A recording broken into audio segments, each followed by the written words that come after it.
오늘 본문에 보면 여러분들 볼펜이 있으면 표시하시죠. 맨 끝에 보면 하나님의 권속이라고 하는 말이 나옵니다.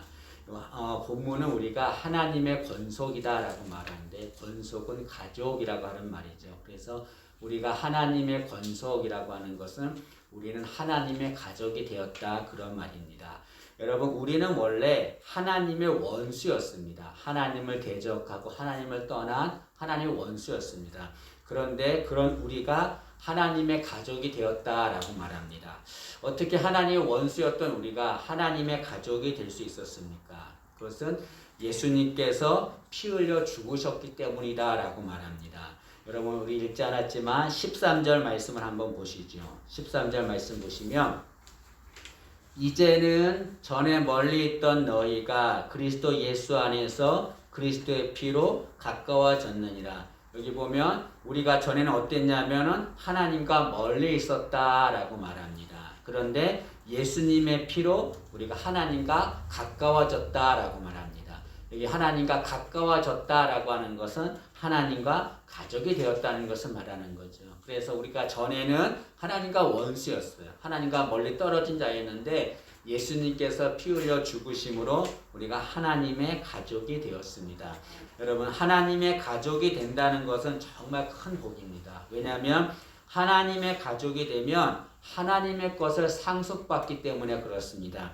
여러분 세상의 자녀는 부모의 것을 상속받습니다. 마찬가지로 우리는 하나님의 자녀입니다. 하나님의 자녀로 하나님의 가족이 되었기 때문에 우리는 하나님의 것을 상속받습니다. 로마서 8장 17절입니다. 자녀이면 또한 상속자 곧 하나님의 상속자요. 하나님의 자녀가 되면 하나님의 것을 상속받는다라고 말합니다. 그러면 하나님의 무엇을 상속받습니까? 그것은 하나님의 나라를 상속받는 거죠.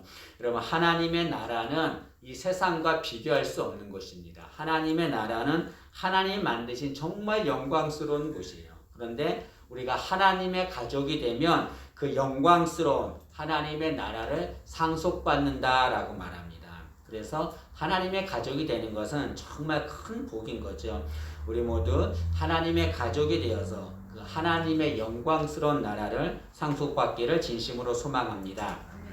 그런데 이 하나님의 가족은 하나님의 뜻대로 살아야 합니다. 예수님께서 말씀하시기를 누가 하나님의 가족이냐? 하나님의 뜻대로 사는 자가 하나님의 가족이다라고 말씀하셨습니다. 마태복음 12장 50절입니다.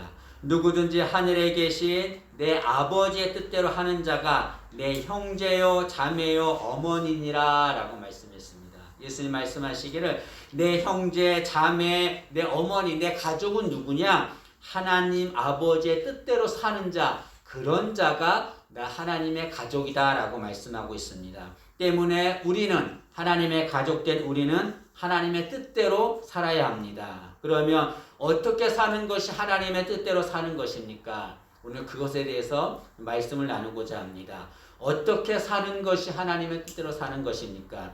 여러분 하나님을 사랑하고 이웃을 사랑하는 것이 하나님의 뜻대로 사는 겁니다. 여러분 성경은 하나님의 뜻에 대해서 말씀합니다. 근데 크게 둘로 나눕니다. 하나는 하나님을 사랑하는 거고 둘째는 이웃을 사랑하는 겁니다. 그것이 하나님의 뜻입니다. 때문에 하나님의 가족은 하나님을 사랑해야 합니다. 그리고 이웃인 성도를 사랑해야 합니다. 그것이 하나님의 가족이 살아가는 거죠. 첫째로 하나님의 가족은 하나님을 사랑해야 합니다. 여러분 진정한 가족은 어떤 것이 진정한 가족입니까? 부모를 사랑하는 것이 진정한 가족이죠. 하나님은 우리의 부모님이 되십니다. 때문에 하나님의 가족은 하나님을 사랑해야 합니다. 하나님을 사랑하는 것이 진정한 하나님의 가족이에요. 그러면 어떻게 하는 것이 하나님을 사랑하는 것입니까? 성경은 하나님을 사랑하는 것이 여러 가지 나왔는데요. 한 가지만 말씀드리면 하나님께 예배드리는 것이 하나님을 사랑하는 것입니다.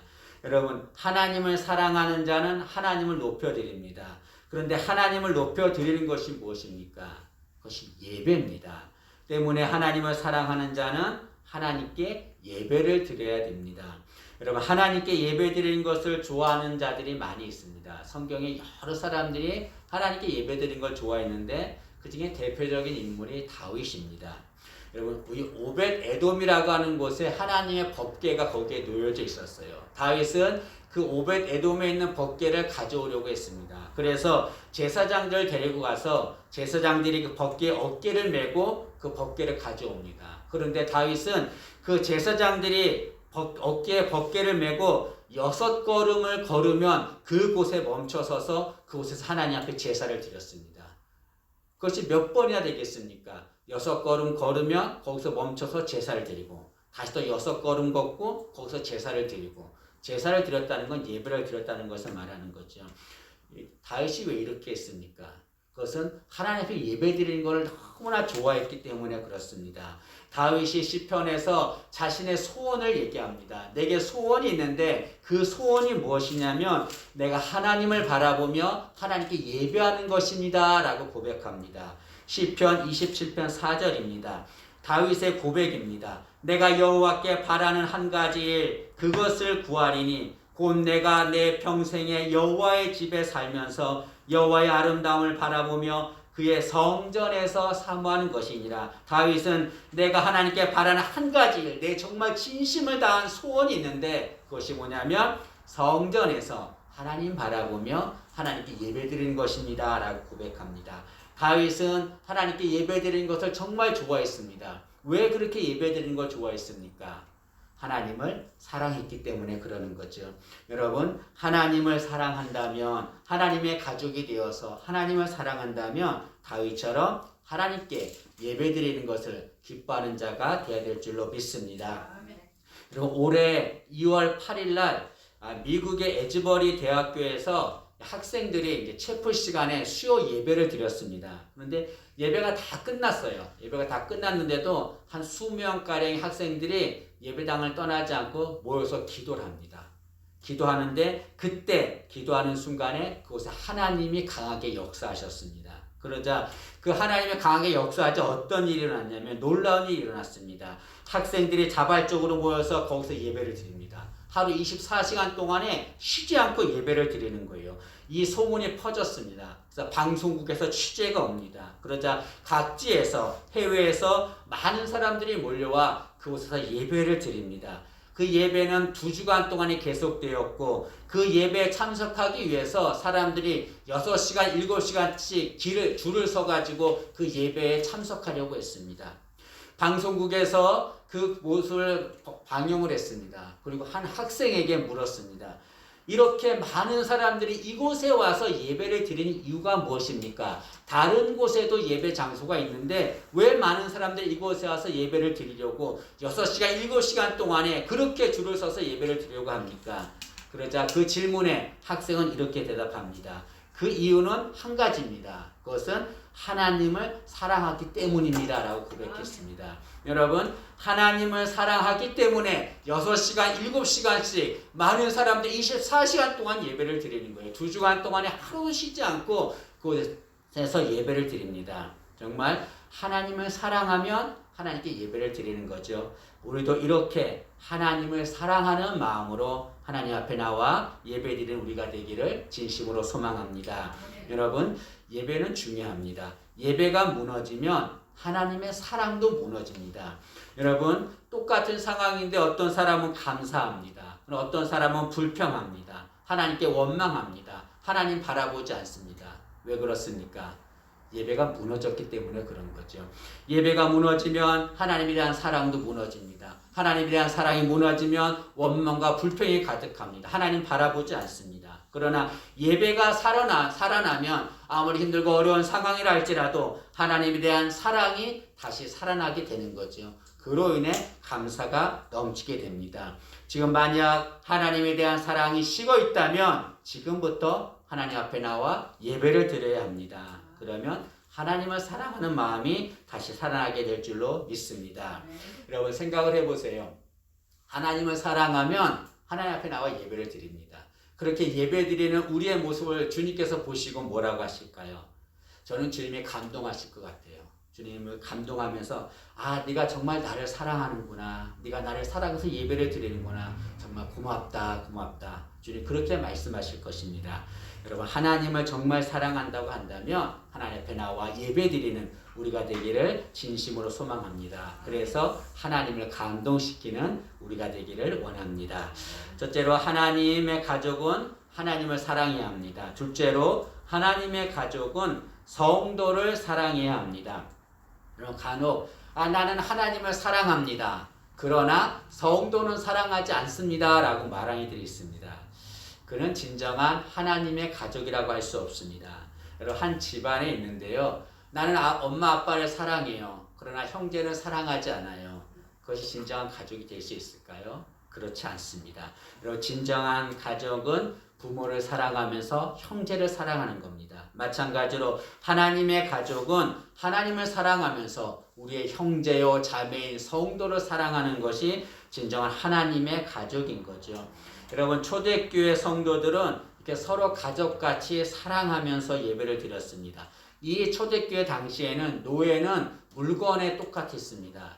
그래서 차이점이 뭐냐면 물건은 말을 할 줄 모르고 노예는 말을 한다. 그 차이뿐이고 물건과 노예를 똑같이 취급했습니다. 그래서 누구도 노예와 상종하지 않고 노예를 함부로 대했습니다. 또 이 당시에 이방인들은 저주받은 자를 여겼습니다. 그래서 사람들은 이방인과 상종하지 않았습니다. 그런데 초대교회 성도들은 이런 노예들, 이방인들과 함께 같이 만찬을 하면서 하나님 앞에 예배를 드렸습니다. 그들을 사랑했기 때문에 그런 거죠. 우리 예사랑교회가 그렇게 초대교회처럼 성도를 사랑하는 그런 교회가 되기를 진심으로 소망합니다. 아멘. 여러분 어떤 자가 구원받은 자입니까? 목사가 되면 구원받은 자인가요? 신앙생활을 오래 하면 구원받은 자인가요?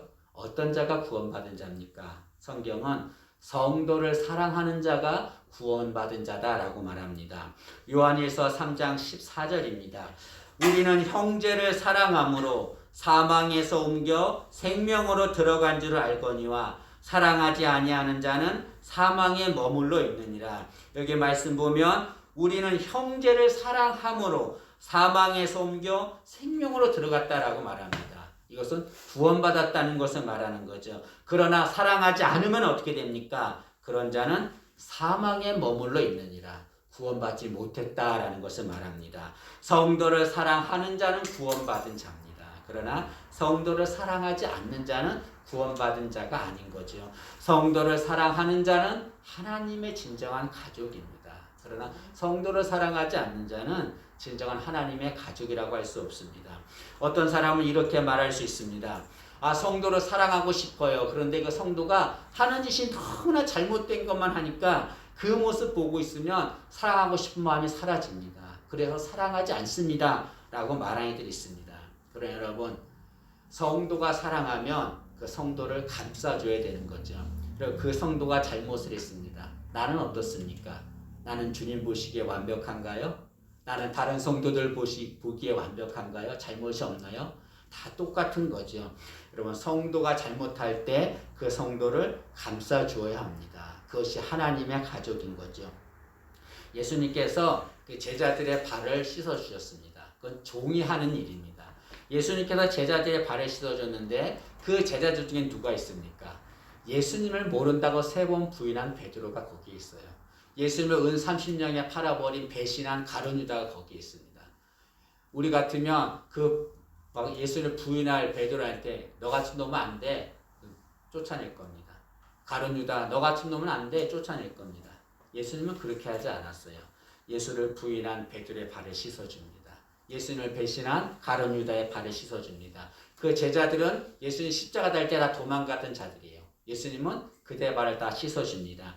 제자들의 연약함을 씻어주었다는 것을 말하는 거죠. 여러분 예수님은 제자들의 발을 씻어주고 그리고 나서 말씀하시기를 너희들도 서로 발을 씻어줘야 된다라고 말씀했습니다. 요한복음 13장 14절입니다. 내가 주와 또는 선생이 되어 너희 발을 씻었으니 너희도 서로 발을 씻어주는 것이 옳으니라. 예수님 말씀하시기를 내가 이 제자들의 연약한 것을 감싸주었던 것처럼 너희들도 형제, 자매, 교회 성도들이 잘못한 것이 있으면 그들의 발을 씻어줘야 된다. 그들을 감싸줘야 된다. 라고 말씀하고 있습니다. 진정한 하나님의 가족은 성도를 사랑하는 거죠. 그가 잘못을 하든 잘못을 하지 않든 거기에 상관없이 그리스도의 사랑으로 사랑하는 것, 그것이 성도, 하나님의 가족이라고 할 수 있습니다. 한 선생이 제자들에게 묻습니다. 얘들아, 새날이 밝아온 것을 어떻게 알 수 있느냐라고 물었습니다. 제자들이 막 여러 가지 대답을 했습니다. 이런 대답, 저런 대답을 했어요. 선생은 다 틀렸다라고 말합니다. 그러자 제자들이 선생에게 묻습니다. 그러면 선생님은 새날이 온 것을 어떻게 알 수 있습니까? 라고 물었습니다. 선생은 이렇게 대답했습니다. 아침에 지나다니는 사람이 형제로 보이면 새날이 밝아온 것이다 라고 말했습니다. 여러분, 아침에 지나다니는 사람들이 형제로 보이는 거예요. 자매로 보이는 거예요.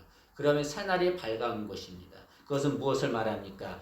모든 사람들을 형제 자매로 사랑할 수 있는 마음이 생기면 그때 새날이 온다는 것을 말하는 거죠. 마찬가지로 성도를 진심으로 사랑할 때 그때 우리는 진정한 하나님의 가족이 되는 거죠. 여러분, 성도를 진심으로 사랑하는 하나님의 가족 되기를 진심으로 소망합니다. 말씀을 마치겠습니다. 우리는 하나님의 가족입니다. 하나님의 가족은 하나님의 뜻대로 사는 자들이죠. 하나님의 뜻은 하나님을 사랑하고 성도를 사랑하는 겁니다. 그 하나님의 뜻대로 하나님을 사랑하고 성도를 사랑하는 하나님의 가족 되기를 진심으로 소망합니다.